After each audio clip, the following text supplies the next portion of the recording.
கர்த்தருக்கு மகிமையுண்டாவதாக. ஆண்டவராகிய இயேசு கிறிஸ்துவுடைய இனிய நாமத்திலே உங்களுக்கு நான் வாழ்த்துகிறேன். பரிசுத்த தெய்வம் இந்த வேதபாட நேரத்தை ஆசீர்வதித்து தரும்படியாக அவரை நோக்கி பார்ப்போம்.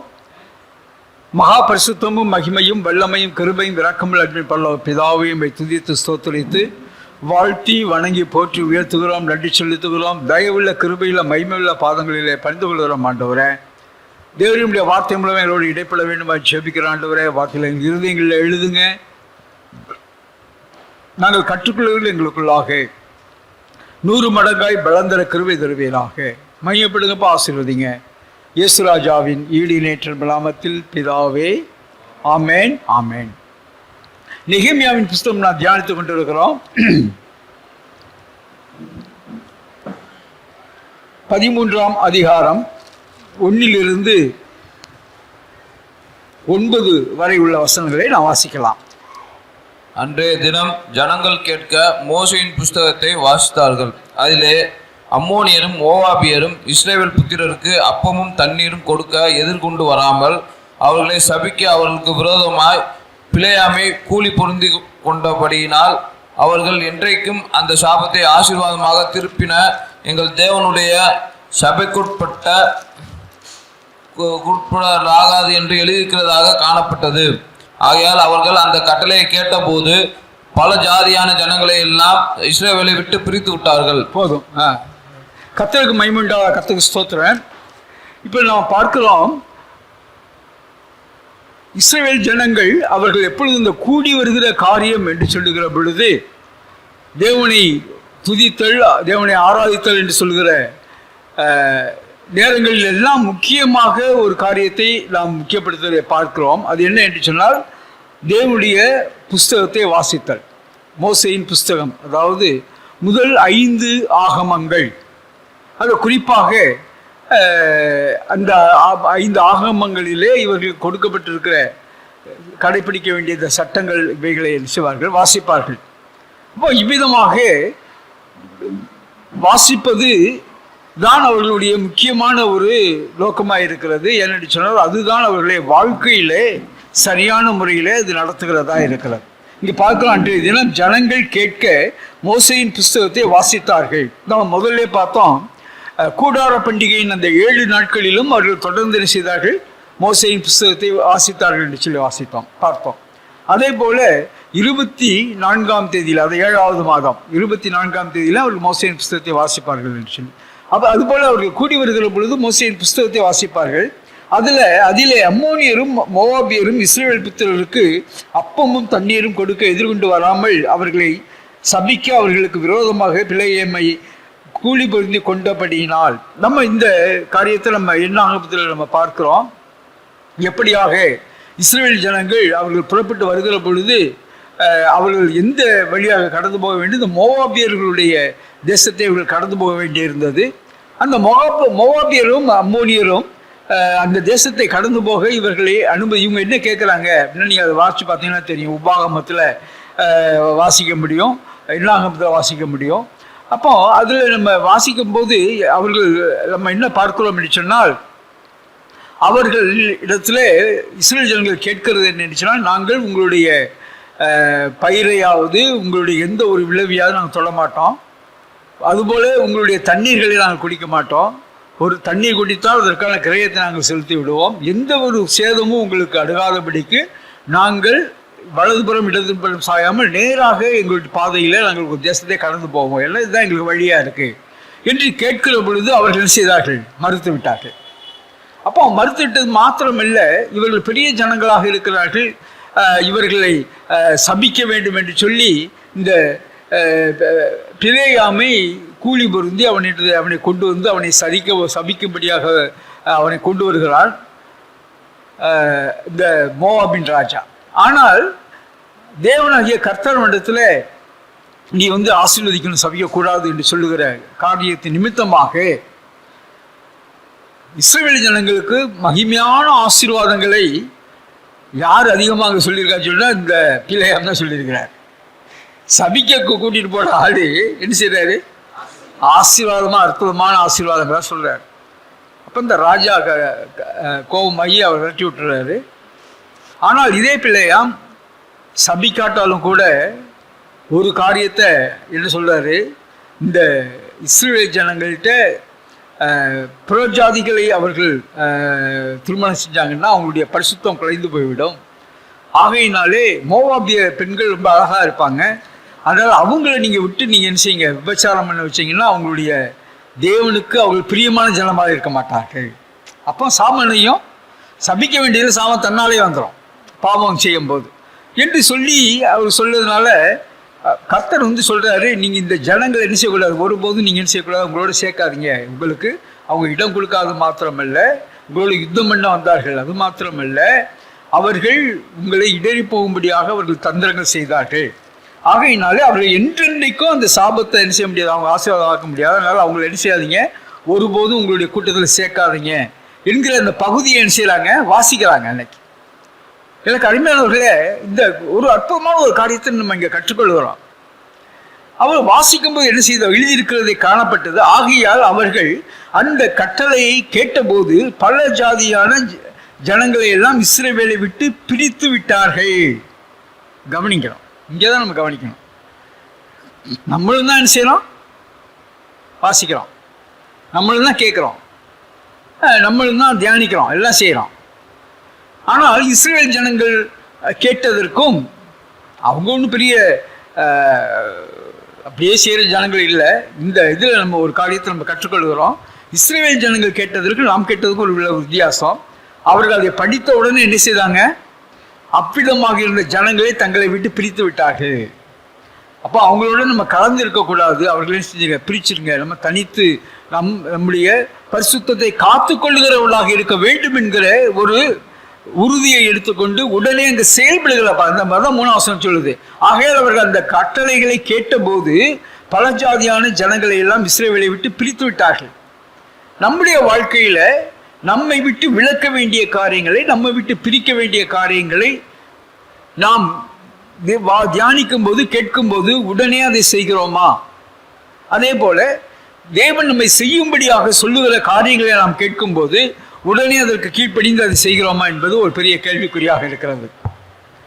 இல்லை கருமையானவர்களே, வேதத்தை நாம் படிப்பதோ அதை தியானிப்பதோ அதனுடைய முக்கியமான நோக்கமே என்ன என்று சொல்லி பார்த்தோம் என்று சொன்னால், அதனுடைய நோக்கமே இதற்கு தான், அதை நம்முடைய வாழ்க்கையிலே கடைபிடிப்பதற்காக, அதற்கு கீழ்ப்படியத்தான். அது இல்லாதபடிக்கு அதை நாம் வாசித்தோம் அல்லது கேட்டோம் அப்படின்னு சொன்னால் அது ஏதோ ஒரு புரஜாதியார் வந்து கதாகாலட்சேபம் கேட்குற மாதிரி தான். கதையை கேட்டுட்டு ஓ சூப்பராக சந்தோஷமாக இருக்குது அப்படின்னு போகிற மாதிரி தான்.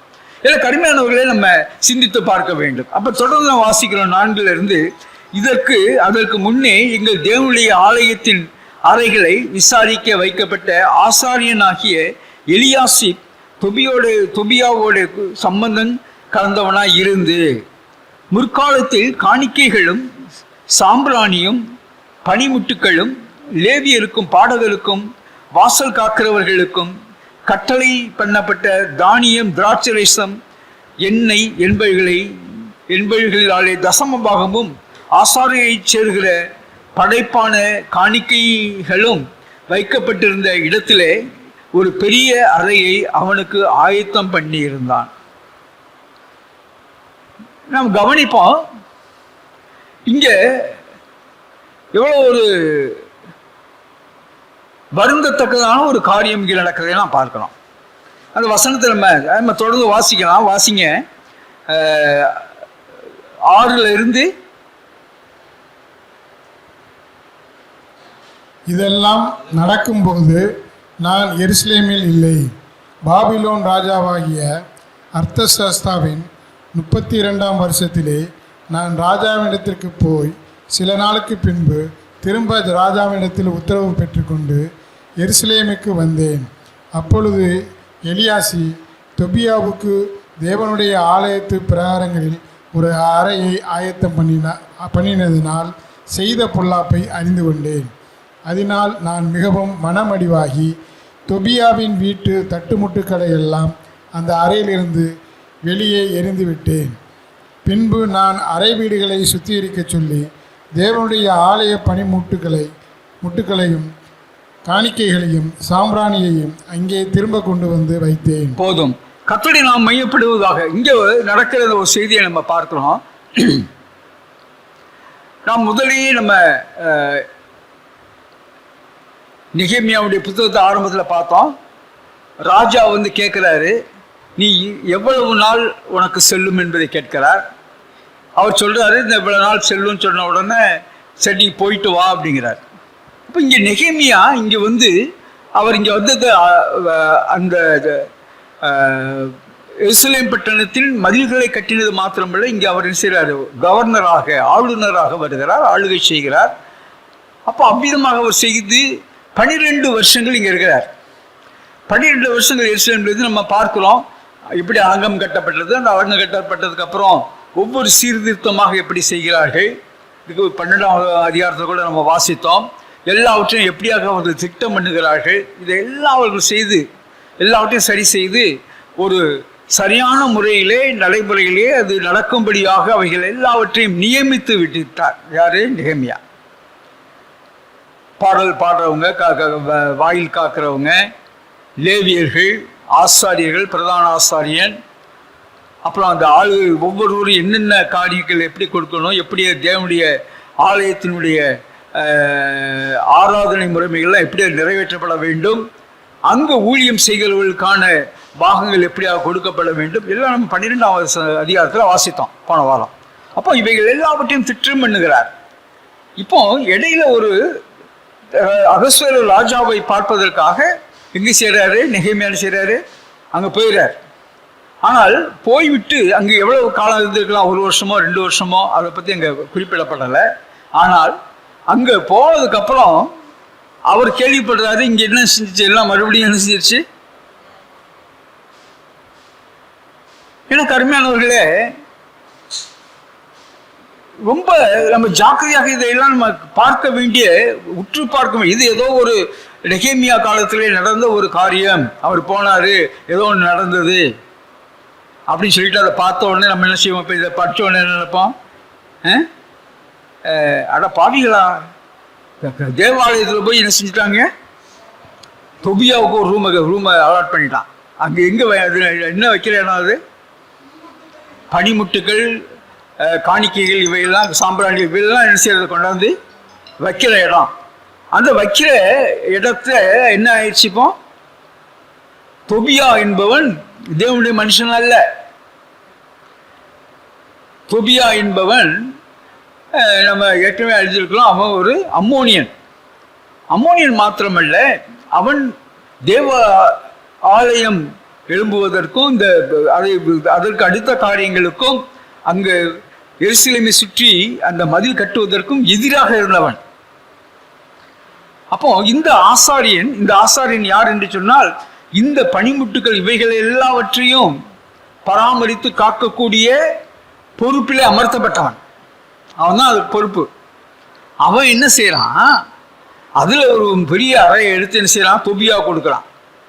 தொபியா அங்கே எங்கே இல்லை, எருசலேமில் இல்லை. ஆனால் இவன் அந்த தொபியா வீட்டில் சம்பந்தம் பண்ணியிருக்கிறான். ஆகையினாலே அவன் எருசலேமுக்கு வருகிற போதெல்லாம் அவன் தங்குவதற்காக எங்கே இடம் ஆயத்தம் பண்ணி கொடுக்குறான்?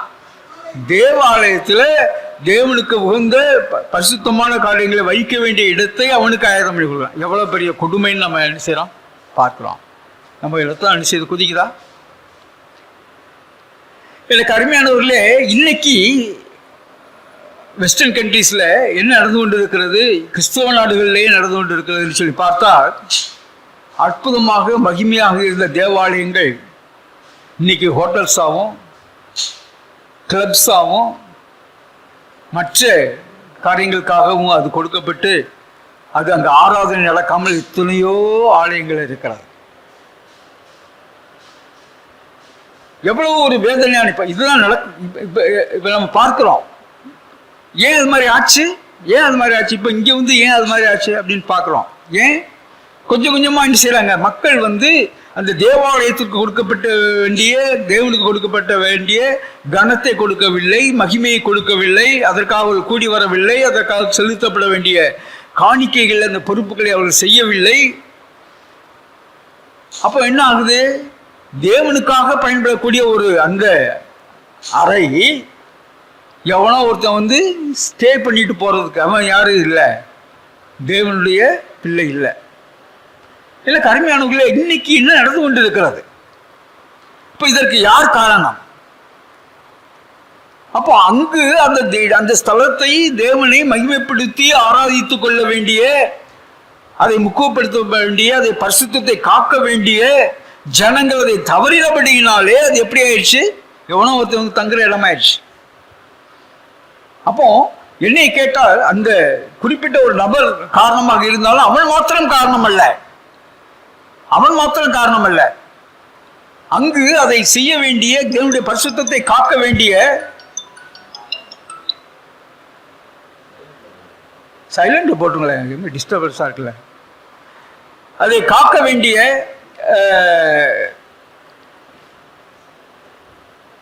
தேவனுடைய பரிசுத்தத்தின்பத்தை காத்து நடக்க வேண்டிய ஜனங்கள் மாத்திரம், ஆசாரி மாத்திரம், ஜனங்களை பத்தி பேசுறேன். ஜனங்களும் கூட, ஜனங்கள் அதுக்கப்புறம் தான் ஆசாரியம். இப்ப ஜனங்கள் என்ன செய்யல, அதெல்லாம் செய்யல, ஆகையினாலே வர்றதில்லை. அப்ப வரல நம்ம இங்க பார்க்கிறோம். இதை கேட்ட உடனே ஒரு பெரிய அவனுக்கு ஆயத்தப்படுத்தியிருந்தான். இதெல்லாம் நடக்கும்போது நான் எருசலேமில் இல்லை. அப்போ இங்கு அவர் இல்லாததுனால என்ன செய்ததெல்லாம் நடக்குது. எனக்கு அருமையானவர்களே, ஒரு கண்காணிப்பு என்பது எவ்வளவு அவசியம் என்பதை நம்ம பார்க்கணும். ஒரு கண்காணிப்பு, நம்முடைய பிள்ளைகளையே கூட என்ன செய்யணும், ஒரு கண்காணிப்பு இருக்க வேண்டும். கவனமா பார்த்துக்கிட்டே இருக்கணும். நாம போய் இன்டர்ஃபியர் பண்ணணும்னு அவசியம் இல்லை. ஆனால் அவர்கள் என்ன செய்கிறார்கள், எங்கு போகிறார்கள், இப்போ எங்க வருகிறார்கள், அவர்கள் என்ன செய்து கொண்டிருக்கிறார்கள் என்பதை நாம் அறிந்திருக்க வேண்டும், கண்காணித்திருக்க வேண்டும். இப்போ இங்கே என்ன ஆயிடுச்சு, அந்த நெகேமியா இருந்தான்னு செஞ்சிருப்பாரு, அவர் கண்காணித்திருப்பார். இது நடக்குதா, இது எல்லாம் பார்க்கவில்லை என்று சொன்னால் நாளடைவில் அது யாராக இருந்தாலும் சரி, கொஞ்சம் கொஞ்சமா என்ன செய்யும், வழி விலகி போய்விடும். ஆகையினாலதான் அந்த கண்காணிப்பு என்பது, சூப்பர்விஷன் மிக மிக மிக அவசியம். எந்த ஒரு ஸ்தாபனமாக எடுத்தாலும் சரி, அது ஒரு கண்காணிப்பு அங்கே இருந்துகிட்டே இருக்கும். எந்த ஒரு சரியான முறையில் நடைபெற வேண்டும், எந்த ஒரு செயல்பாடும் நடக்க வேண்டும் என்று சொன்னால் அதுக்கு கண்காணிப்பு மிகவும் அவசியம். அப்போ அவ்விதமாக நான் இல்லைங்கிறார். அப்போ சில நாட்களுக்கு பின்பு திரும்ப ராஜாவிடத்தில் உத்தரவு பெற்றுக்கொண்டு எருசலேமுக்கு வந்தேன். அப்பொழுது எலியாசிப் தொபியாவுக்கு தேவனுடைய ஆலயத்து பிரகாரங்களில் ஒரு அறையை ஆயத்தம் பண்ணினதினால் செய்த பொல்லாப்பை அறிந்து கொண்டேன். அதனால் நான் மிகவும் மனமடிவாகி தொபியாவின் வீட்டு தட்டுமுட்டுகளை எல்லாம் அந்த அறையிலிருந்து வெளியே எரிந்து விட்டேன். பின்பு நான் அந்த அறை வீடுகளை சுத்திகரிக்க சொல்லி தேவனுடைய ஆலய பணிமுட்டுகளையும் காணிக்கைகளையும் சாம்பிராணியையும் அங்கே திரும்ப கொண்டு வந்து வைத்தேன். எனக்கு அருமையானவர்களே, நம்முடைய வாழ்க்கையில மொத்தமா நம்ம பார்த்தோம். இப்ப நம்முடைய வாழ்க்கையிலையும் கூட நம்முடைய அஜாக்கிரதையின் நிமித்தமாக, இந்த கண்காணிப்புங்கிறது ஒரு ஜாக்கிரதையாக பார்க்கிறது, நம்முடைய அஜாக்கிரதை நிமித்தமாக நமக்குள்ளாக, நம்முடைய சிந்தைக்குள்ளாக, நம்முடைய பழக்கங்களுக்குள்ளாக என்ன செய்யலாம், இது போல கட்டுமுட்டி சாமான்கள் வந்துடும். ஆமே, கட்டுமுட்டி சாமான்கள்னா என்ன, உலகத்துக்குரிய காரியங்கள். அங்க என்ன இருக்க வேண்டியது, தேவனுக்கு அடுத்த மகத்துவமான காரியங்கள் இருக்க வேண்டிய இந்த இடத்துல நம்மை அறியாமலே நாம் சரியான முறையில் இந்த இருதயத்தின் சிந்தைகளை நாம் கண்காணிக்கவில்லை என்று சொன்னால் என்ன நடக்கும்? அவ்விதமாக நான் கண்காணிக்கவில்லை என்று சொன்னால் என்ன நடக்கும் என்று சொன்னால், கொஞ்சம் கொஞ்சமாக இது மாதிரி என்ன செய்யும், தட்டு முடிச்சாம வர்ற மாதிரி என்ன செய்யும், நமக்கு உள்ள கொஞ்சம் கொஞ்சமாக உலகம் வந்து நம்மை ஆக்கிரமித்துக் கொள்ளும். யோசிச்சு பார்க்க. ஆகையினாலே எப்படி அந்த ஒரு கண்காணிப்பு நம்மை பொறுத்தவரையில எவ்வளவு அவசியமா இருக்கு. அனுதினம் நம்ம கண்காணிச்சு பார்க்கணும், நம்முடைய கவனம் எங்க போய் கொண்டிருக்கிறது, நாம் எதை நோக்கி போய் கொண்டிருக்கிறோம், நாம் எதற்கு முக்கியத்துவம் கொடுத்து கொண்டிருக்கிறோம். ஒருவேளை நாம் தேவனுக்கு கொடுக்க வேண்டிய அந்த மகத்துவமான முக்கியத்தை கொடுக்க தவறி கொண்டிருக்கிறோமா? அப்படி நாம் தவறுகிற வேளையிலே அந்த தேவனுடைய மகிமையான காரியங்கள் இருக்கிற இடத்துல என்ன வந்து இருக்கும்? உலகம் வந்து இருக்கும். எப்படி தேவனுடைய எவ்வளவு தேவ மனுஷங்களை பார்க்கிறோம், எவ்வளவு வைராக்கியமா பக்தி வைராக்கியம் இருந்தவங்கலாம் பார்க்கிறோம், எவ்வளவு விசுவாசம் இருந்தவங்கலாம் பார்க்கிறோம். எப்படி ஒரு காலத்துல பார்த்து திரும்பி போய் பார்க்கும்போது பார்த்தா அந்த ஒரு தேவ பக்தி இல்லாம அந்த இதை விட்டு வெளியில போனவங்கள பேக் ஸ்லைடா இருக்கலங்க பார்க்கிறோம். எப்படி வந்ததெல்லாம் ஒரு கண்காணிப்பு இல்லாததினால, தன்னைத்தான் அதை சரியான முறையிலே கண்காணித்து கொள்ளாததினாலே இந்த உலகம் கொஞ்சம் கொஞ்சமாக உள்ளாக என்ன செய்யும்? இதயத்துக்குள்ளாக புகுந்துவிடும். எனக்கு அருமையானவர்களே, ஆகையினால்தான் நம்ம சொல்றோம், நமக்கு உலகம் என்பது, அதற்காக நம் வாழ்க்கைக்காக உழைப்பது எல்லாமே ரொம்ப முக்கியம்தான். ஆனால் அதே நேரத்தில் எந்த ஒரு காரியமாக எப்படியாக இருந்தாலும் சரி, நாம் தேவனுக்கு கொடுக்க வேண்டிய கனத்தை, தேவனுக்கு கொடுக்க வேண்டிய மகிமையை, தேவனுக்கு கொடுக்க வேண்டிய நேரத்தை நாம் ஒருபோதும் கொடுக்க தவறக்கூடாது. அப்படி தவறுவோம் என்று சொன்னால் கொஞ்சம் கொஞ்சமாக தேவனுடைய சிந்தையும் மகிமையும் நம்முடைய இருதயத்தை நிரப்பாதபடிக்கு உலகம் வன்மை நிரப்பிவிடும். நம்ம வேலை வந்து என்ன செய்யும்? நம்ம இருதயத்தை நிரப்பிடும். நம்ம செய்கிற காரியங்கள் நம்ம உலகத்தை நிரப்பிடும். இந்த உலகத்தினுடைய காரியங்கள் நம்ம உள்ளத்திலிருந்து நிரப்பிடும். ஆகையினால இதுதான் அப்படிங்கிற ஒரு உறுதியில் நம்ம இருக்கும் பொழுதுதான் கர்த்தராலே நாம் உண்மையான உயர்வையும் ஆசீர்வாதத்தையும் பெற முடியும். கர்த்தருடைய மகிமையான காரியங்கள் இருக்கிறத தூக்கி வெளியில போட்டுட்டு வீட்டு ஜாமான்களை உலக காரியங்களை கொண்டாந்து வச்சுட்டு நான் கர்த்தருக்குள்ள ஆசீர்வதிக்கப்படுவேன்னு சொன்னா எப்படி ஆசீர்வதிக்கப்பட முடியும்? ஒருபோதும் முடியாது. அப்ப இவைகளெல்லாம் தூக்கி எறியப்பட வேண்டியவைகள். இப்ப இதெல்லாம் நம்ம ஒரு சம்பவத்தை மட்டும் பார்க்கல, நம்முடைய வாழ்க்கையோடு இதை நம்ம இணைத்து நாம் எப்படி நம்மை சீர் செய்ய வேண்டும். இப்ப இணைத்து அப்படித்தான் நம்ம அறியாமையே நமக்குள்ள என்ன செஞ்சிடும்? உலகம் வந்து விடும். அப்போ திரும்ப கொண்டு வந்து மீண்டுமாக அப்ப என்ன செய்யணும்? நம்ம இவை எல்லாவற்றையும் இயேசுவின் நாமத்துல தூக்கி எறியணும். ஆண்டவரே என்ன மன்னிங்க, இவையெல்லாம் நான் தூக்கி எறியலாம். ஆண்டவரே, உமக்கு கொடுக்க வேண்டிய நேரம், உமக்கு கொடுக்க வேண்டிய கனம், உமக்கு கொடுக்க வேண்டிய மகிமை, அதை செலுத்துவதே நான் முக்கியமாக இருப்பேன். கர்த்தருக்கு மகிமை உண்டாவதாக. அதை செய்யலைன்னு சொன்னா கொஞ்சம் கொஞ்சமா உலகம் நம்மை ஆக்கிரமித்து விடும். எனக்கு அருமையானவர்களே, நாம் ஜாக்கிரதை உள்ளவர்களாக இருப்போம். அனுதினம் நம்மை ஆராய்ந்து பார்க்கிறவர்களாக இருப்போம். இன்னைக்கு எவ்வளவு நேரம் வேதம் வாசிச்சோம்? இன்னைக்கு கர்த்தருக்காக நம்ம என்ன செஞ்சோம்? இன்னைக்கு தேவனுடைய வார்த்தையை தியானித்து எந்த அளவுக்கு நம்ம ஒப்பு கொடுத்தோம்? இங்க பார்த்தோம்ல, அங்கு எழுதியிருக்கிறதை பார்த்தவுடன் அவர்கள் செய்தார்கள், இந்த ஜனங்களை பிடித்தார்கள் என்று சொல்லி இருக்கிறதே. அவ்விதமாக தேவனுக்கு பிடிக்காத எந்த காரியங்களை நம்முடைய வாழ்க்கையிலிருந்து பிடித்திருக்கிறோம்? தேவனுக்கு பிடிக்கிற எந்த காரியத்தை செய்யும்படியாக நாம் ஒப்பு கொடுத்திருக்கிறோம்?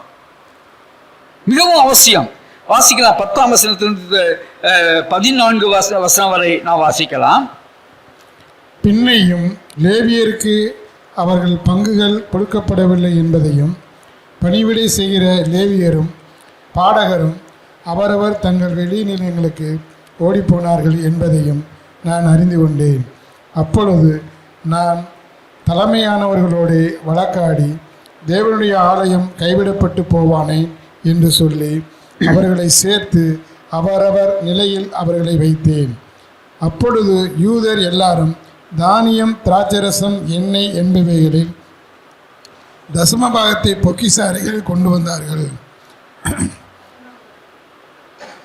அப்பொழுது நான் ஆசாரியனாகிய செலேமியாவையும் வேதபாரகனாகிய சாதோக்கையும் லேவியரில் பெதாவையும் இவர்களுக்கு கைத்துணையாக தனியாவின் குமாரன் தக்கினியாவின் குமாரன் சக்கூரின் மகனாகிய ஆனானையும் பொக்கிஷ அறைகளின் மேல் விசாரிப்புக்காரர்களாக வைத்தேன். அவர்கள் உண்மை உள்ளவர்கள் என்று எண்ணப்பட்டார்கள். ஆகையால் தங்கள் சகோதரருக்கு பங்கிடுகிற வேலை அவர்களுக்கு ஒப்புவிக்கப்பட்டது. என் தேவனே, நான் என் தேவனுடைய ஆலயத்துக்காகவும் அதன் முறைமைகளுக்காகவும் செய்த நற்கிரியைகளை குலைத்து போடாமல் இந்த காரியத்திலே என்னை நினைத்தருளும். போதும். கர்த்தரை நாம் மையப்படுவதாக. கர்த்தருக்கு ஸ்தோத்திரம். எனக்கு அருமையானவர்களே, நம்ம இங்கே கவனிப்போம். இங்கே நம்ம பார்க்கிறோம், அங்கு தேவனுடைய 12 வாசித்தோம், தேவனுடைய ஆலயத்துக்கு செய்யப்பட வேண்டிய வேலைகள், வாயில் காக்கிறவங்க, தேவாலயத்தை காக்கிறவர்கள், அதற்கு விறகு, அதற்கு செய்ய வேண்டிய லேவியர்களுடைய வேலைகள், ஆசாரியுடைய வேலைகள், பிரதானமுடைய ஆசாரியுடைய வேலைகள், அங்கு நடக்கிறது எல்லாவற்றையும் திட்டம் பண்ணி வைத்திருந்தார்கள். எதெல்லாம் யார் எப்பமெல்லாம் யாரெல்லாம் கொண்டாந்து கொடுக்கணும், விறகு முதற்கொண்டு அங்கே பலிபீடத்தில் இருக்கிறதற்கான விறகுகளை யார் எப்பொழுது எவ்வளவு எப்படி கொடுக்க வேண்டும் என்பதையெல்லாம் திட்டம் பண்ணி வைத்திருந்தார்கள். ஆனால் அங்கே நடந்தது என்ன என்று சொல்லி பார்க்கும்போது, அது திட்டம் பண்ணினபடி அதை கொண்டு வருவதற்காக அது சரியான முறையில் செய்யப்படவில்லை. அதை ஃபாலோ பண்ணலை. அது செயல் அதை கண்காணிப்பு பண்ணி அதை சரியான முறையில் வருகிறதா, அது ஏன் வரல அப்படி பார்த்து அதை செய்யலை. அதை மேனேஜ்மெண்ட் சொல்கிறோம். அதை தான் இப்போ அது சரியான முறையில் மேலாண்மை செய்யப்படவில்லை. அது கொஞ்சம் கொஞ்சமாக என்னாச்சு, வரவு குறைஞ்ச உடனே இப்போ யாரும் எதுவுமே ஏன்னு கர்த்தர் ஆகிய ஆண்டவர் என்ன சொன்னார், மற்ற எல்லா கோத்திரத்துக்கும் நீ அவங்களுக்கு பங்கு கொடு, அவருடைய ஜனங்களுக்கு தக்கதாக அவர்களுக்கு செய்யணும். தேசம் பிரிக்கப்பட்டு அவங்களுக்கு கொடுக்கப்பட வேண்டும், பட்டணங்கள் கொடுக்கப்பட வேண்டும், நிலங்கள் கொடுக்கப்பட வேண்டும். அப்போ எல்லாமே அவருடைய ஜனங்களுக்கு தகுந்த ஒவ்வொரு கோத்திரத்திற்கும் கொடுக்கப்பட வேண்டும். லேவியர் கோத்திரத்துக்கும் தனியாக என்ன இல்லை, ஒரு தேச பங்கு கிடையாது. நானே அவருடைய சுதந்திரம். அப்போ கர்த்தராகிய நானே அவங்க பங்கா இருக்கிறேன். ஆகையினாலே அவர்கள் தேவனுடைய ஆலயத்திற்கு அடுத்த, தேவனுடைய பணிக்கு அடுத்த எல்லா காரியங்களையும் அவர்கள் செய்ய என்று திட்டம் பண்ணி இருக்கிறேன். ஆகையினாலே அங்கு வருகிற யாருக்கு என்னென்ன காணிக்கை எப்படி வரணும், அது எப்படி அவங்களுக்கு கொடுக்கப்படணும், அதில் எப்படி தேவாலயத்துக்கு எப்படி வரணும் என்கிற எல்லா காரியங்களையும் கர்த்தராகிய தேவன் திட்டம் பண்ணி இருக்கிறார். அப்படி இருக்கிற பொழுது அப்போ அவர்களுக்கு அதனாலே அவர்களுக்கு வருகிற பிழைப்பு வரவில்லை என்று சொன்னால் அது எப்படி அவங்க இருப்பாங்க? அதைத்தான் இங்கே பார்க்கிறோம். பின்னையும் லேவியருக்கும் அவர்கள் பங்குகள் கொடுக்கப்படவில்லை என்பதையும், பணிவிடை செய்கிற லேவியரும் பாடகரும் அவர்கள் தங்கள் வெளிநிலங்களுக்கு ஓடிப்போனார்கள் என்பதையும் நான் அறிந்தோம். அவரவர் வெளிநிலங்களுக்கு ஓடிப்போனார்கள். அப்போ என்ன செய்யறது? இங்கேருந்து என்ன செய்யறது?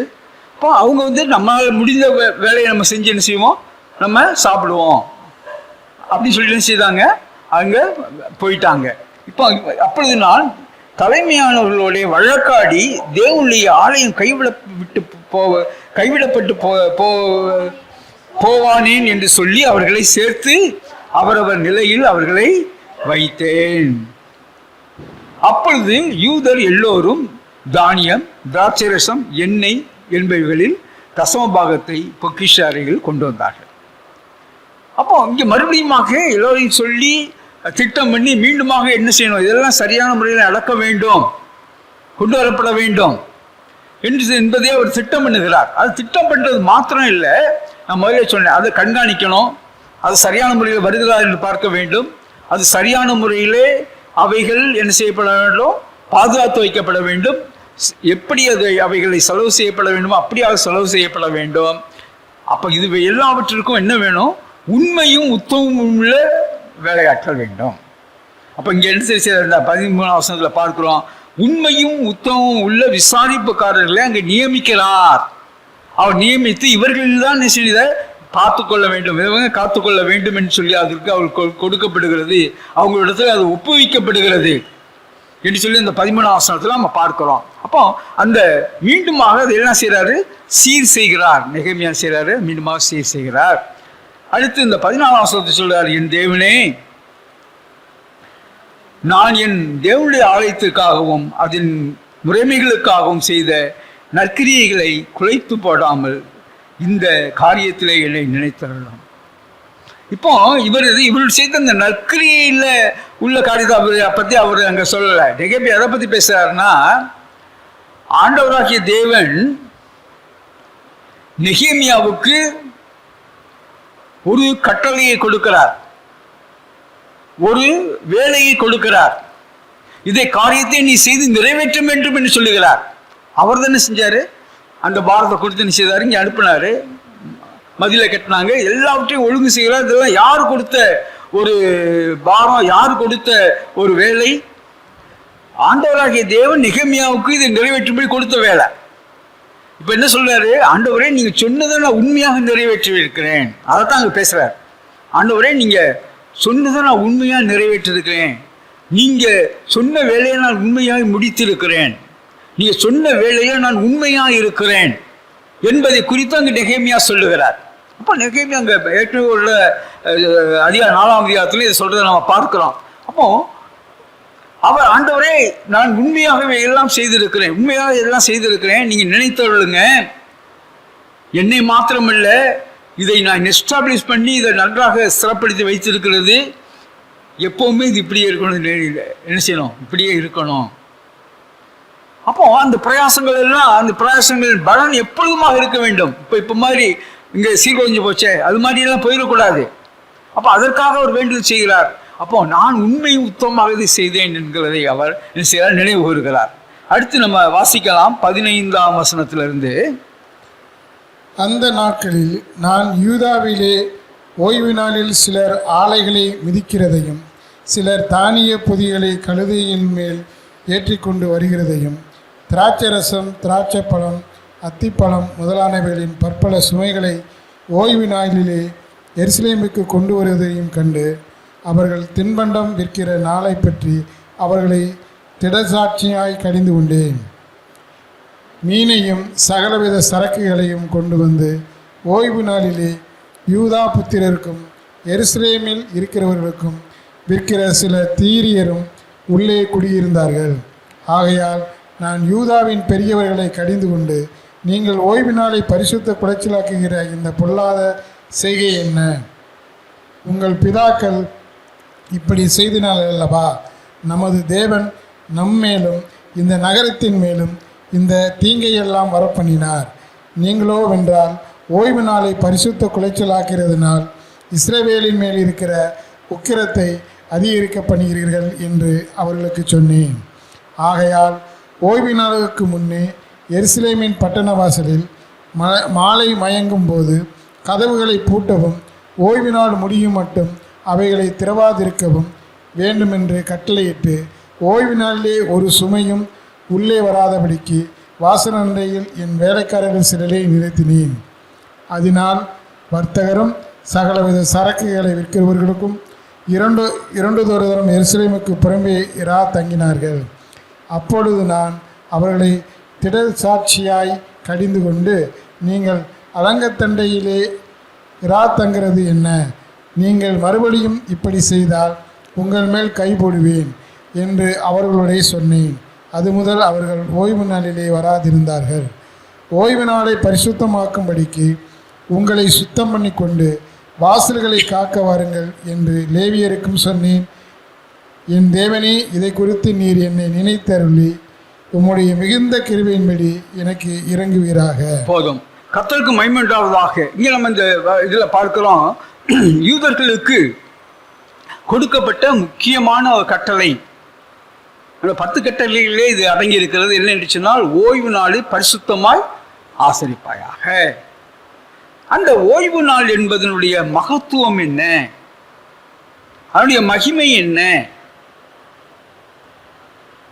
ஓய்வு நாள் என்பது ஏன் அது முக்கியத்துவம்? அந்த ஓய்வு நாளை தேவன் பரிசுத்தப்படுத்தினார்.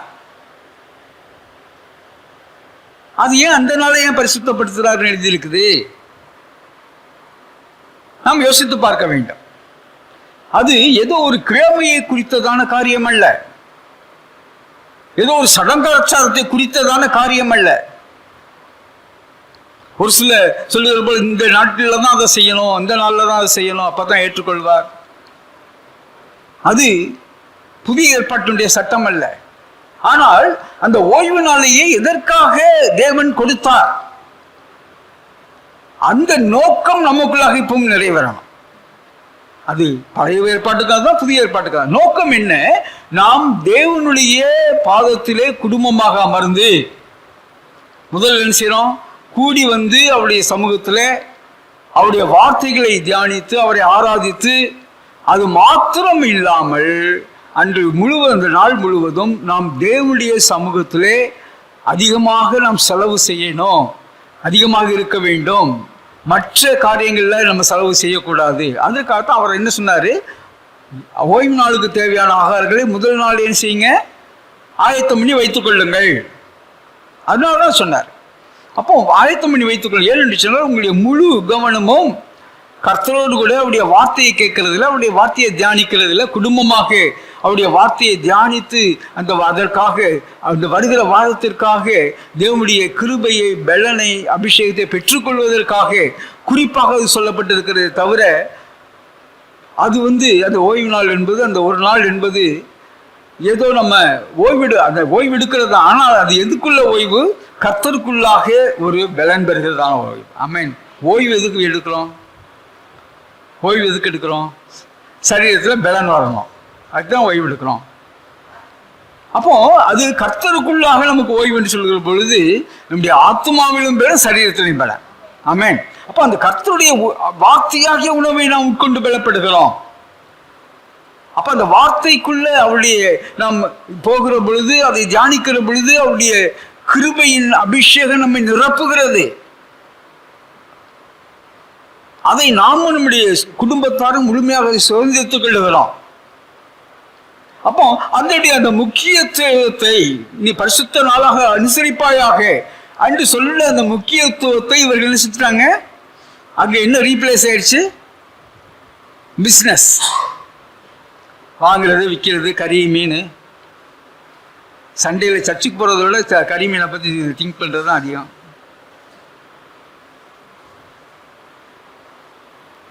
சண்டேனாவே ஞாபகம் வருது, சர்ச்சை விட செய்ய போகிற சமையல் தான். எனக்கு கடுமையானவர்களே, அந்த நிலையைத்தான் நம்ம இங்கே பார்க்குறோம். அங்கே ஓய்வு நாளை பரிசுத்தமாக அனுசரிக்காதபடிக்கு அங்கே பிஸ்னஸ்ஸு, மீன், சுமைகள் வர்றது, அத்திப்பழம். அப்போ இங்கே நம்ம முழுமையாக அதனுடைய கர்த்தர் அதை நியமித்ததனுடைய நோக்கம் நிறைவேறாது போகிறது. நம்முடைய வாழ்க்கையில் எப்படி இருக்குது? கர்த்தர் நமக்கு அந்த வாரத்தில் ஒரு நாள் அவரை நாம் முக்கியப்படுத்தி, அவரை மையப்படுத்தி, அவரை ஆராதித்து, அவருடைய வார்த்தை இங்கே மாற்றுள்ள வீட்லேயும் போய் அதை தியானித்து, எந்த அளவுக்கு அதுக்கு நம்ம முக்கியத்துவம் கொடுக்கிறோம், எந்த அளவுக்கு கர்த்தருடைய கிருபை அந்த நாளிலே பலனை பெற்றுக்கொள்வதற்கு நம்ம முக்கியத்துவம் கொடுக்கிறோம் என்பது பார்க்கறது ரொம்ப அவசியம் இல்லையா? கர்த்தரால் மையப்படுவதா? அப்போ அதற்காக இங்கே சொல்லுகிறார். அப்போ அந்த மீன்களையும் சகல வஸ்துக்களையும் சரக்குகளையும் உள்ள ஓய்வு நாளில் கொண்டு வர்றதை என்ன செய்யும்? முதல்ல அதை ஸ்டாப் பண்ணு. என்ன செய்யாத? ஒருத்தர் கொண்டு வராத. கொண்டு வராதுன்னு சொன்னாப்புல அவன் நிறுத்துருவானா? கேட்டால என்ன செய்ய? கேட்டால அவன் அதோட இருக்குல்ல, கேட் அழைச்சா நாங்கள் என்ன செய்வோம்? முதல்ல கேட்டுக்கு வெளியில் உட்காந்துருப்போம். இங்க பார்த்தேன், அரெஸ்ட் பண்ணிடுவேன். எனக்கு அருமையானவர்களே, நம்முடைய வாழ்க்கையில கர்த்தருக்கு பிடித்தமில்லாத காரியம் அப்படிதான் இருக்கும். அதை என்னதான் செய்யணும்? பிடிச்சுதான் வெளியே தள்ளணும். கதவை அடக்கி தான் செய்யணும். இருதயத்தின் கதவை அடக்கி தான் செய்யணும். அதுக்கப்புறம் அது நிட்டிக்கிட்டே என்ன செய்யணும்? கதவை தட்டிகிட்டே தான் இருக்கும். அதுக்கப்புறம் என்ன சொல்லணும்? நம்ம அப்பாலபோ சாத்தானே, எப்படி எங்க நெகமையா சொன்ன மேல கை போடுவேன் அப்படின்னாரு. அல்லேலூயா. அது மாதிரி பயமுறுத்தி வரலாம் கர்த்தருடைய நாமத்துல, ஆண்டவராகிய இயேசு கிறிஸ்துவின் இரத்தத்தின் நாமத்துல. ஏன்னா கடுமையானவர்களே, இவை எல்லாம் அப்போ நான் முதல்ல சொன்னேன், எருசலேம் என்பது நம்முடைய பர்சனல் லைஃப், நம்முடைய குடும்பம், நம்முடைய சபை, நம்முடைய வாழ்க்கை, இதைத்தான் குறிக்குது. அப்போ ஒவ்வொன்றிற்கும் இதை நம்ம செய்யணும், நாம் அதை அப்ளை பண்ணணும். நம்முடைய வாழ்க்கையில் ஓய்வு நாள் என்பது நமக்கு எது முக்கியத்துவமாக அன்றைக்கு இருக்கிறது? கர்த்தர் மகிமையான முக்கியமாக இருக்கிறாரா? அவருடைய வார்த்தையை தியானிப்பது நமக்கு முக்கியமாக இருக்கிறதா? அவருடைய கிருபை அந்த நாளிலே பெற்றுக்கொள்வது நமக்கு முக்கியமாக இருக்கிறதா? அவருடைய அபிஷேக வல்லமையை பெற்றுக்கொள்வது நமக்கு முக்கியமாக இருக்கிறதா? அவ்விதமாக முக்கியப்படுத்துகிறவர்கள் பாக்கியவான்கள். கர்த்தருக்கு மகிமை உண்டாவதாக. அப்ப அதை தான் இங்க நம்ம பார்க்கிறோம். அதை அவர் இங்க செய்யறாரு.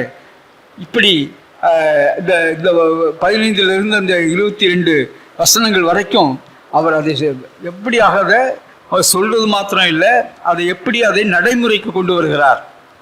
கதவுகளை பூட்டுறது, அங்கே வர்றவங்களை நான் அரெஸ்ட் பண்ணேன்னு சொல்லிட்டு ஒரு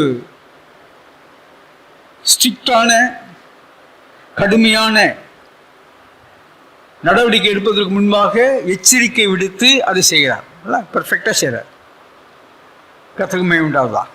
எச்சரிக்கை விடுத்து அதை செய்கிறார். அந்த எச்சரிக்கைங்கிறது மிகவும் ஒரு அவசியம். நம்முடைய பிள்ளைகள் நம்ம சரி செய்கிறதுல அவைகளை நம்ம கற்றுக்கொள்ளணும். பிள்ளைகள் ஒரு தவறாக செய்யும்போது நம்ம என்ன செய்யணும், இது மாதிரி செஞ்சேன்னா இதனுடைய விளைவு இப்படி இருக்கும், இது நீ செய்யாத, உன்னை எச்சரிக்கிறேன். 2ஆம் முறை, 3ஆம் முறை, 4ஆம் முறை அடுத்து என்ன சொல்லணும், இது மாதிரி நீ செஞ்சீங்கன்னா ஒரு சின்ன தண்டனை கொடுங்க. அதுக்கடுத்து இது மாதிரி செஞ்சீங்கன்னா நான் இது ஒரு தண்டனை இன்க்ரீஸ் பண்ணு. அதுக்கப்புறம் ஒரு ஸ்டேஜில் நீ திரும்பி செஞ்சீங்கன்னா நான் உன்னைனா அடிப்பேன். இது மாதிரி நம்ம சொல்லி அதை செஞ்சோம்னு சொன்னால் உண்மையான விளைவு அங்கே நிச்சயம் ஒரு சேஞ்ச் உண்டாகும். அது இல்லாமல் நம்ம ஓவராக நம்ம கோவம் வர்றப்போ 2 ஷாட் சாத்துறது, அப்போ 1 மணி நேரம் கழிச்சு மடியில் தூக்கி வச்சு கொஞ்சிடுறது, அப்போ எல்லாமே சரியாக போச்சு. புரியுதா? இல்லை கடைசியில் என்ன ஆகும், அப்பாவை கோவம் வந்து 2 ஷாட் சாத்துவார். அதுதான் அவனுக்கு மனசில் ஞாபகம் இருக்குமே தவிர இல்லை ஞாபகம் இருக்காது. நம்ம என்ன செய்யணும் எதை செய்யக்கூடாதுங்கிற ஞாபகம் இருக்காது.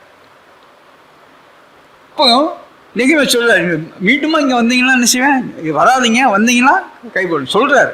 அதுக்கு மேலே வந்துருப்பாங்க ஒரு சிலர் என்ன செஞ்சிருப்பாரு, நிச்சயமாக ஒரு ஸ்ட்ரிக்டான ஒரு ஆக்ஷன் எடுத்திருப்பார். கர்த்தரை நாம் மையப்படுவதா, கர்த்தருக்கு ஸ்தோத்திரம்.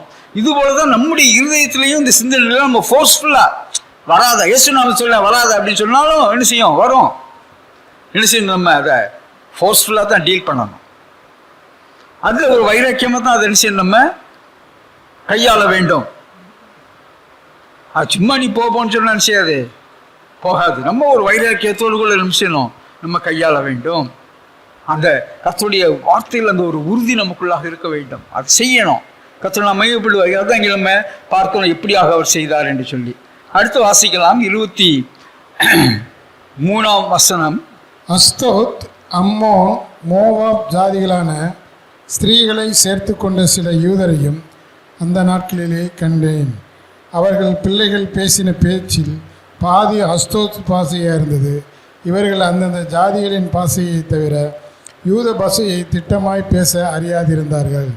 அவர்களையும் நான் கடிந்து கொண்டு அவர்கள் மேல் வரும் சாபத்தை கூறி அவர்களில் சிலரை அடித்து மயிரை பீத்து, நீங்கள் உங்கள் குமாரத்திகளை அவர்கள் குமாரருக்கு கொடாமலும் அவர்கள் குமாரத்திகளில் ஒருவரையும் உங்களுக்காயிலும் கொள்ளாமலும் இருக்க வேண்டும், குமாரருக்காகிலும் கொள்ளாமலும் உங்களுக்காயிலும் கொள்ளாமலும் இருக்க வேண்டும் என்று அவர்களை தேவன் மேல் ஆணையிட பண்ணி, நான் அவர்களை நோக்கி, இஸ்ரவேலின் ராஜாவாகிய சாலமோ இதனாலே பாவம் செய்தான் அல்லவா?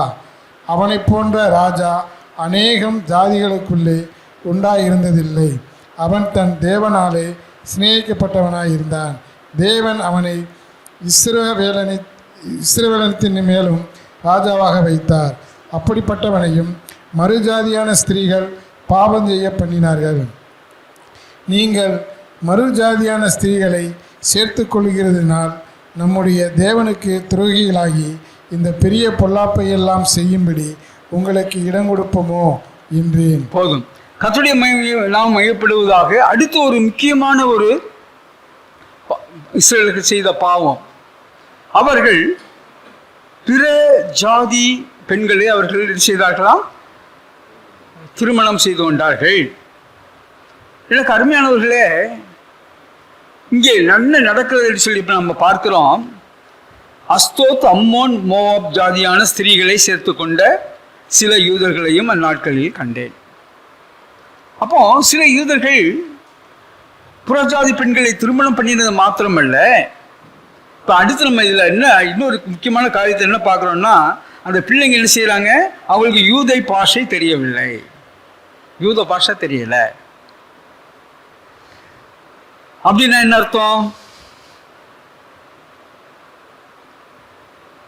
தெளிவாக இருக்கு. என்ன என்ன அர்த்தம் அப்படின்னா, புறஜாதி பெண்ணை கல்யாணம் முடிச்சுட்டு வந்தவன் அவங்கள கர்த்தரை தொழுது கொள்கிற பெண்ணாக மாற்றவில்லை. ஆமென். கர்த்தரை தொழுது கொள்கிறவர்களாக இருந்து மாற்றி இருந்தால் அவர்கள் யூத பாஷையை முதல்ல கற்றிருப்பாங்க. ஏன்? யூத பாஷையில் தான் என்ன இருக்குது? வேதம் இருக்கிறது. வேதம் சொல்றதை கேட்கறதை எப்படி அவங்க கேட்பாங்க, எப்படி அவங்க வாசிப்பாங்க? ஒன்று. இரண்டாவது, அவர்களுக்கு தாய்க்கு தெரியாததுனால பிள்ளைகளும் கற்றுக்கொள்ளவில்லை. அப்போ நம்ம இன்னைக்கு உள்ள ஒரு வார்த்தை வழக்கில் சொல்லணும்னு சொன்னால், அந்த புறஜாதி பெண்கள் ரட்சிக்கப்படவில்லை, பிள்ளைகள் ரட்சிக்கப்படவில்லை. அவங்களை ரட்சிப்புகளை நடத்த வேணும் என்கிற ஒரு பக்தி வைராக்கியம் அதை அந்த காரியங்களை செய்தவர்களுக்கு இல்லை. அப்போ இதுதான் இந்த காரியம்தான்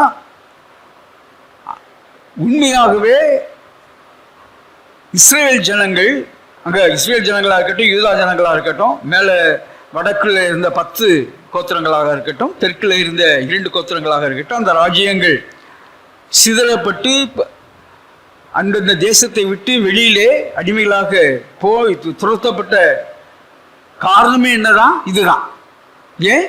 அவர்கள் விக்கிரக ஆராதனை செய்தவர்களாக, தேவனை மகிமைப்படுத்தாதவர்களாக, புறஜாதிகளுடைய பழக்கங்களை இவர்கள் செய்தவர்களாக இருந்ததுனால துரத்தப்பட்டாங்க. இப்போ சொல்றாரு, இவ்வளவு சீரியஸானதை மறுபடியும் செஞ்சுட்டு இருக்கீங்களப்பா, அடிமைகளா போன மறந்துட்டீங்களா? அதான் சொல்றாரு. அப்போ நீங்க என்ன செஞ்சிட்டு இருக்கிறீங்க? ஆகினால் அவர்களை நான் கடித்து கொண்டு அவர்கள் மேல் ஒரு சாபத்தை கூறி, இவ்வளவு அடிபட்டீங்க, இவ்வளவு நாள் போயிட்டு இப்போ என்னமோ கர்த்தர் தயவா கிருபையா மீண்டுமா உங்களை செஞ்சிருக்கிறாரு, மீண்டுமா கூட்டி சேர்த்திருக்கிறாரையா, இன்னும் அந்த பாதை செஞ்சுட்டு இருந்தீங்கன்னா எப்படி? சாபம் உடனே விடுமா? மீண்டுமாக நீங்கள் துரத்தப்படுவீர்கள், ஒருபோதும் வர முடியாது. எனக்கு அருமையானவர்களே, அங்கு அது ஒரு கடுமையான ஒரு எச்சரிக்கை மாத்திரமல்ல, என்ன விளைவுகள் உண்டாகும் யோசித்து பாருங்க என்பதை அங்கு சொல்லுகிறார். சொல்லி அவங்க அதுக்காக செய்கிறாரு, அவர் சிலரை அடித்து மயிரை பீத்து, நீங்கள் உங்கள் குமார்த்திகளை அவர்கள் குமாரர்கள் கொள்ளாமலும் அவர்கள் குமார்த்திகளை ஒருவனிலும் உங்கள் குமாரருக்காகிலும் உங்களுக்காகிலும் கொள்ளாமலும் இருக்க வேண்டும். அவர் சொல்லிட்டு தான் செய்கிறார். ஒரு எக்ஸாம்பிள் சொல்கிறாரு, எப்பா தேவாலயத்தை கட்டின சாலமோனே ஏமாத்திரம், அவனை போல ஞானவான் இருந்ததில்லை, நீ இனிமே இருக்க போறதில்லைன்னு ஆண்டவர் அவ்வளவு ஞானத்தை கொடுத்தார். அவ்வளவு ஒரு மகத்துவமான ஒரு பிரம்மாண்டமான தேவாலயத்தை சாலமோன் கட்டினான். ஆனாலும் அநேக வேத பண்டிதர்கள் சொல்றாங்க, இந்த வேதத்தை ஆராய்ந்து பார்த்தவங்க சொல்றாங்க, சாலமோன் என்பவர் நிச்சயமாக பர்வதத்துக்கு போயிருக்க மாட்டாரு.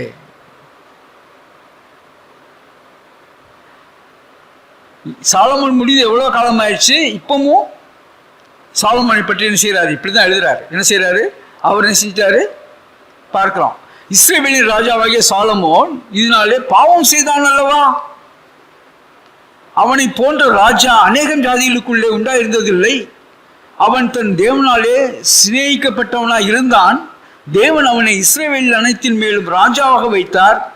அப்படிப்பட்டவனையும் மறுஜாதியான ஸ்திரீகள் பாவம் செய்ய பண்ணினார்களே. அப்போ இது எவ்வளவு ஒரு கொடிதான ஒரு பாவமாய் இருக்கிறது. இதை செய்தால் நீங்கள் எப்படியாக விலக்கப்பட்டு விடுவீர்கள்? தேவனுடைய பரிசுத்த ராஜ்யம், பரிசுத்த ஜாதி என்கிற ஒரு மகத்துவமான ஒரு நிலையிலிருந்து நீங்கள் அப்புறப்படுத்தப்பட்டு விடுவீர்கள் என்பதை அங்கு எச்சரிக்கிறார். ஆகினால நீங்கள் மறுஜாதியான ஸ்திரீகளை சேர்த்துக் கொள்ளுகிறதினால் நம்முடைய தேவனுக்கு துரோகிகளாகி இந்த பெரிய பொல்லாப்பை எல்லாம் செய்யும்படி உங்களுக்கு இடம் கொடுப்போமோ என்றேன். எனக்கு அருமையானவர்களே, இடம் கொடுப்போமா? இன்னைக்கு கவனிப்போம். இன்னைக்கு உலகம் எந்த திசையை நோக்கி போய் கொண்டிருக்கிறது? இன்னைக்கு காலத்துல கேட்டா, ஏன் அது அவனுடைய தனி மனிதனுடைய உரிமையா? அவன் யாருனாலும் என்ன செய்யலாம், திருமணம் பண்ணலாம். அப்படின்னு இன்னைக்கு என்ன செய்யறான்? மனித உரிமை பேசுறான். அந்த மனித உரிமை நிமித்தமாகத்தான் ஆண் ஆணையும் பெண் பெண்ணையும் கல்யாணம் முடிச்சுக்கிறாங்க. ஏன் அது சொல்றாங்க? மனித உரிமைங்கிறான். அப்பா பிள்ளைய தட்டி கேட்க கூடாது. அப்பா என்னை அடிக்கிறாருன்னு சொன்னா போலீஸ்ல போன் பண்ணா அப்பா பிடிச்சிட்டு போயிடுவான். வாத்தியார் என்னை திட்டுறாருன்னு சொன்னா போலீஸ் போன் பண்ணா இப்ப வாத்தியார் பிடிச்சிட்டு போயிடுவாங்க. இதுவா சுதந்திரம்? ஒரு சமுதாயம், ஒரு குடும்பம், ஒரு தேசம், அது ஒரு கட்டுக்குள்ளாக, ஒரு நீதிக்குள்ளாக, ஒரு அற்புதமான ஒரு கலாச்சாரத்துக்குள்ளாக இருக்க வேண்டும் என்று சொன்னால் சில காரியங்களை கடினமாக அது நடைமுறைக்கு கொண்டு வந்துதான் ஆக வேண்டும்.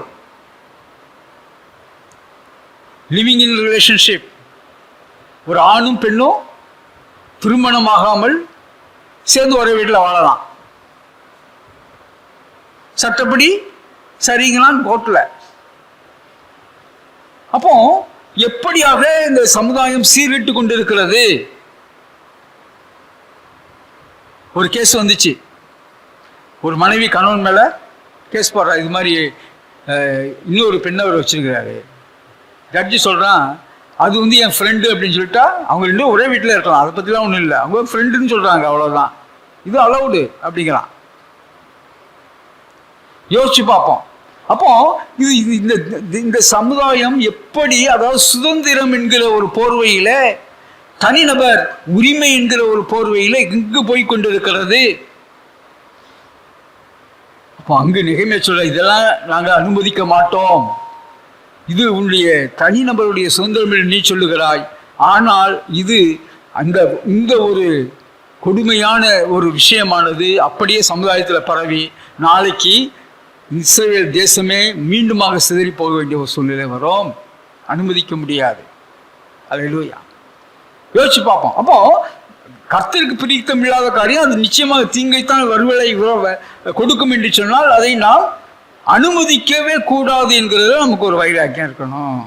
அல்லேலூயா. நம்முடைய வாழ்க்கையில் அது நிச்சயமாகவே தீங்கைத்தான் கொண்டு வரும் என்று நமக்கு நிச்சயமாக தெரிகிற பொழுது அதை நம்முடைய வாழ்க்கை என்ன செய்யக்கூடாது? நம்முடைய வாழ்க்கையாக இருந்தாலும் சரி, நம்ம பிள்ளைகள் வாழ்க்கையாக இருந்தாலும் சரி, அதை அனுமதிக்கவே கூடாது. நான் சொல்றது ஆவிக்குரிய ரீதியில் நான் பேசிக்கொண்டிருக்கிறேன். கர்த்தருக்கு உண்மையாக, கர்த்தருக்கு பரிசுத்தமாக வாழ்க்கிற வாழ்க்கையை குறித்து நான் பேசிக்கொண்டிருக்கிறேன். அதற்கு மாறாக ஒரு சில காரியங்களை அவர்கள் செய்கிற போது நம்ம அதை மிகவும் கடுமையாக கண்டித்து அதை சீர்படுத்த வேண்டியது நம்முடைய கடமையாக இருக்கிறது. நான் செய்தேன், அதுக்கு நான் இடம் கொடுக்க மாட்டோம், விதமாக இடம் கொடுக்க மாட்டோம் என்று சொல்லி அங்கே நெகேமியா சொல்லுகிறதை நாம் பார்க்கிறோம். கர்த்தர் நாம் மையப்படுவதா 28 வாசிக்கலாம்.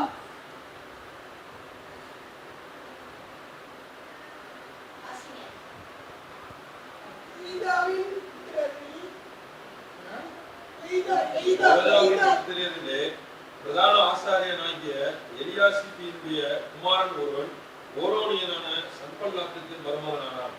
ஆகையால் அவனை என்னை விட்டு துரத்தினேன். என் தேவனே, அவர்கள் ஆசாரிய ஊழியத்துக்கும் லேவியருக்கும் இருக்கிற உடன்படிக்கையும் திட்டுப்படுத்தினார்கள் என்று அவர்களை நினைத்துக் கொள்ளும். இப்படியே நான் மறு ஜாதியாரை எல்லாம் நீக்கி ஆசாரியரையும் லேவியரையும் சுத்திகரித்து அவரவரை அவர்கள் வேலையின் முறைகளில் நிறுத்தி குறிக்கப்பட்ட காலங்களிலே செலுத்தப்பட வேண்டிய விறகு காணிக்கையையும் முதல் பலன்களையும் குறித்து திட்டம் பண்ணினேன். என் தேவனே, எனக்கு நன்மை உண்டாக என்னை நினைத்தேன். தேவனுக்கு மகிமை உண்டாவதாக. கர்த்தருக்கு ஸ்தோத்திரம். எனக்கு அருமையானவர்களே, இப்போ இங்கே நெகேமியாவுக்கு இருந்த ஒரு சேலஞ்ச், ஒரு சவால். என்ன சவால்? ஒருவன் தொபியா, இன்னொருவன் சல்பல்லாத். 2 பேருமே பெரிய கவர்னர்ஸ். அவங்களும் இல்லை கவர்னர்ஸ், அவங்க 2 பகுதிகளுக்கு அவர்கள் ஆளுகை செய்கிறவர்கள். பெர்சிய ராஜா, எப்படி பெர்சிய ராஜா இங்கே நெகேமியாவை இந்த யூதாவுக்கு ஒரு கவர்னராக வச்சிருக்கிறாரோ, ஆளுநராக வச்சிருக்கிறாரோ, அதுபோல இந்த சன்பல்லாத்தும் தொபியாவும் அவங்க ஒரு பகுதிக்கு என்ன இருக்கிறாங்க, அவங்க கவர்னர்ஸாக இருக்கிறாங்க. இப்போ எருசலேம் அப்படி இந்த பகுதி என்று சொன்னாலே இது எதோடு சம்பந்தப்பட்டது? தேவனோடு சம்பந்தப்பட்டது, தேவ ஆலயத்தோடு சம்பந்தப்பட்டது. இப்போ அவங்க என்ன செய்யறாங்க? அங்க இருக்கிறவங்க தேவனுக்கு உண்மையா இல்லை, தேவனை உண்மையாக தொழுது கொள்ளல. ஆனால் அவர்களுக்கு என்ன வேணும்? தேவனுடைய பிள்ளைகள் மூலமாக ஒரு ரெகக்னிஷன். இன்னைக்கு யோசிச்சு பார்ப்போம். அதான் புதிய ஏற்பாடு சொல்றாரு, தேவ பக்தியின் வேஷத்தை தரித்து. தேவ பக்தியின் வேஷத்தை தரித்து அவனுடைய பலன் என்ன செய்யறாங்க? மறுதளிக்கிற ஜனங்கள் அப்படின்னா அதுதான் இது. என்ன? தேவ பக்தியின் வேஷத்தை தரித்து கொண்டு பலன் என்ன செய்யறது? மறுதளிக்கிறது. சன்பல்லாத்தும் தொபியாவும் அவர்கள் ஒரு பக்தியின் வேஷத்தை தரிக்கிறார்கள், பக்தி உள்ளவர்களை போல காண்பித்துக் கொள்கிறார்கள். கொஞ்சம் கொஞ்சமா என்ன பண்ணிட்டான் தொபியா? தேவ ஆலயத்தில் ஒரு ரூம் எடுத்தான், பார்த்தோம்ல. அப்போ அவன் ஒரு கவர்னர், அவனை எதிர்த்து அவன் இதை ஜாமான தூக்கி வெளியில போடுறதுன்னா என்ன ஒரு கட்ஸ் இல்லை? ஆமென்.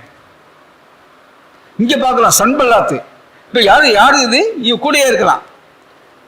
எலியாசிப்பு என்னுடைய குமாரன் ஒருவன் ஓரோனியனாகிய சன்பல்லாத்துக்கு மருமகன் ஆனான்.